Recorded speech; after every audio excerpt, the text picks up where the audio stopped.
Prime Minister Anthony Albanese kicked off a 6-day trip to China in Shanghai on Sunday, where he launched a tourism campaign designed to bring more Chinese tourists to Australia.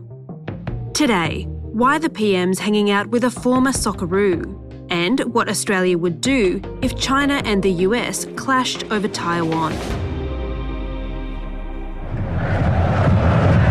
Muscat, he's off again. A second straight red card for Kevin Muscat. If Kevin Muscat cared about red cards, his performance on and sometimes off the soccer field didn't show it. Wild, reckless. He just flew into that tackle. He's mistimed it horrendously.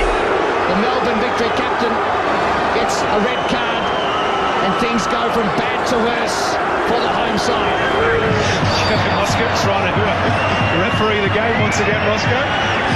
Well, he walks a fine line, Kevin Muscat. This time, he stepped over it. The brutal defender played 46 games for the Socceroos from the mid-1990s, and a quick Google search turns up a notorious reputation. Can we talk about that very quickly? So was there a player that you were ever scared of? There's been a couple. Be honest, like the player that you turn up and be like, Kevin Muscat. You're going to say Kevin Muscat. Kevin Muscat scared me, yeah, he did.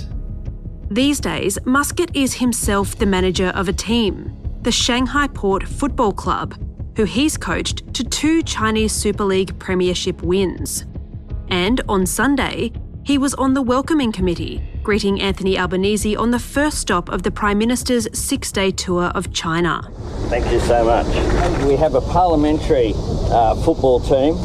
We're not very good. The PM is famously more of an NRL guy, but he's hoping to leverage Muscat's profile to entice more Chinese tourists to Australia. The Australian's North Asia correspondent, Will Glasgow, met the soccer supercoach at the club's headquarters on a trip to Shanghai. It was a pleasure to meet him. I actually joked to him when I met him a few months ago that I wouldn't be surprised if he got a tap to be asked to meet the Prime Minister on this trip, because there just aren't very many good stories like that of Australians doing well in China right now. They're very few on the ground. So he's absolutely beloved amongst the fan base and has done very good things at that club. And clearly it's a club with a very good culture at the moment, and that's being set at the top by Kevin. But it's not all about soccer. This week's visit to China represents the longest bilateral visit Anthony Albanese has made in his time as Prime Minister. In the coming days, he'll meet with President Xi Jinping, Premier Li Qiang, and National People's Congress Chairman Zhao Lijiu.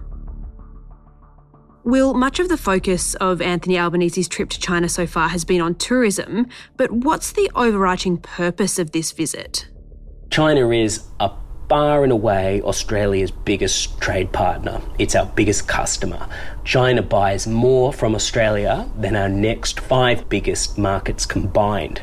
It's just a super mega market. So the top economic priority is the Prime Minister coming over here and celebrating that and defending that.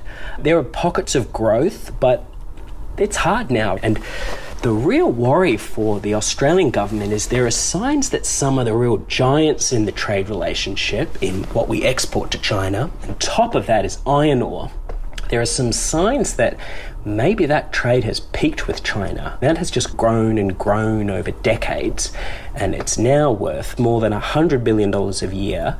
It's worth 1/5 of Australia's exports to the whole world. So it's enormous. But the last few years it's gone down, and there's some reasons to worry. That could be the beginning of a long structural trend. Not that it's going to fall off a cliff, but that it might just gradually come down year by year. So that kind of fall can overwhelm the gains from a lot of these other products that have been growing, those other agricultural products that came back after the ban years. So yeah, the trade relationship in many ways is in a good state in that there's no restrictions anymore, but you can now see that there's certain segments in that export basket Australia has to China that look like there might be some big structural problems. And above all, the one that causes the biggest worry, just because of how important it is for the Australian economy and the Australian treasurer, is iron ore.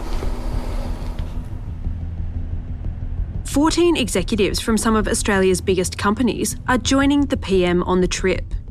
I've brought with me a whole range of business people from the resources sector, the tourism sector, from the education sector, because 1 in 4 of Australian jobs is dependent upon our exports, and overwhelmingly, by far the largest destination for Australian exports is right here in China.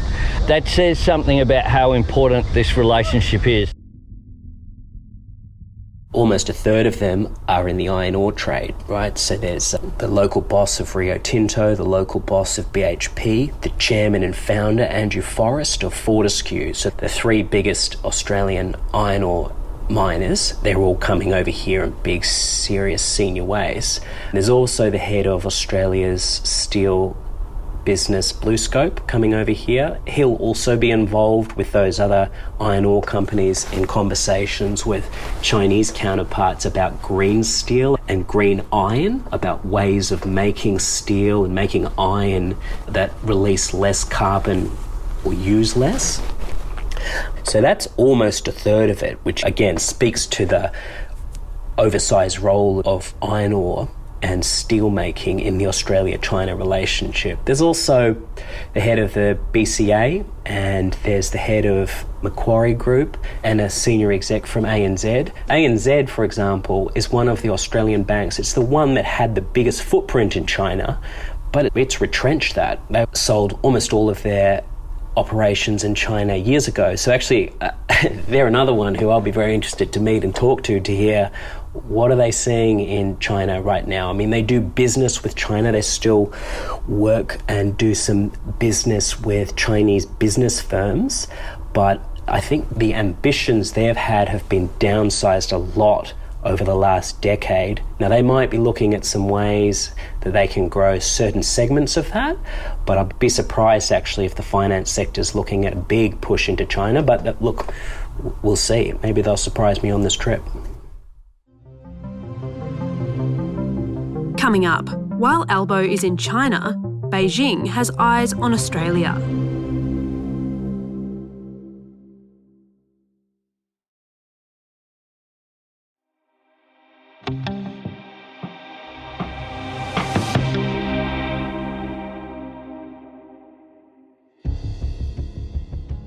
As Anthony Albanese touched down in China on the weekend, a bilateral training exercise known as Talisman Sabre got underway on Australia's east coast.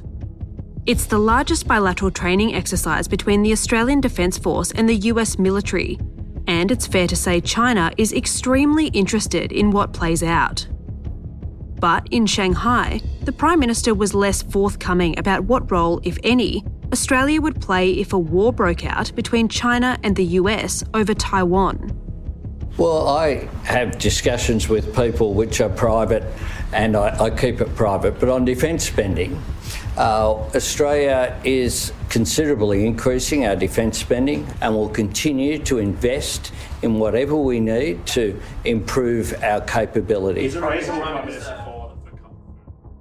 It's not surprising that Anthony Albanese, speaking in China, is reticent to talk about a potential future war between the US and China and what role that Australia would play in it. I mean, even at the best of times, the government, it really bats away these types of questions. Ben Packham is the Australian's Foreign Affairs and Defence correspondent. So Anthony Albanese, he's really walking a diplomatic tightrope during this trip between talking up the economic relationship with China, which is vital to Australia's national interests, but also the alliance that we have with the US and what that could mean in the future if the US and China come to blows over Taiwan.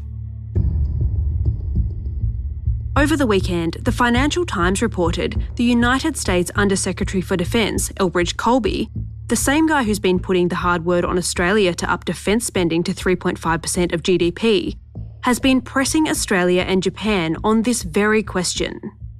Mr Colby's pretty forward-leaning US defence bureaucrat. He's got some long-standing views on the US's need to push its allies to really contribute to collective defence.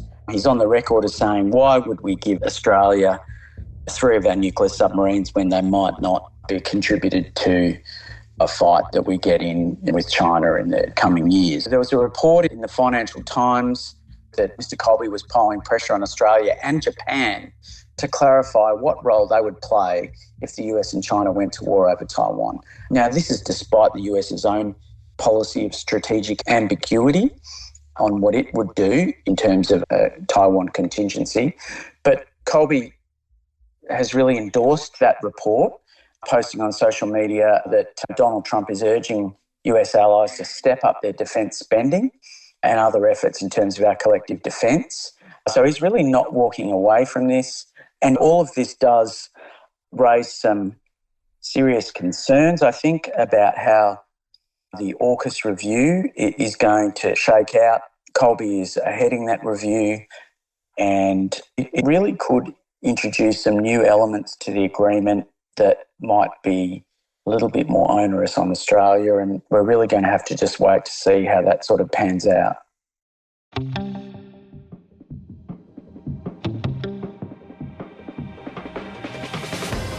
Ben Packham is the Australian's Foreign Affairs and Defence correspondent, and Will Glasgow is our North Asia correspondent.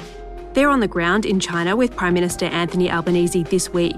You can read all their reporting right now at theaustralian.com.au.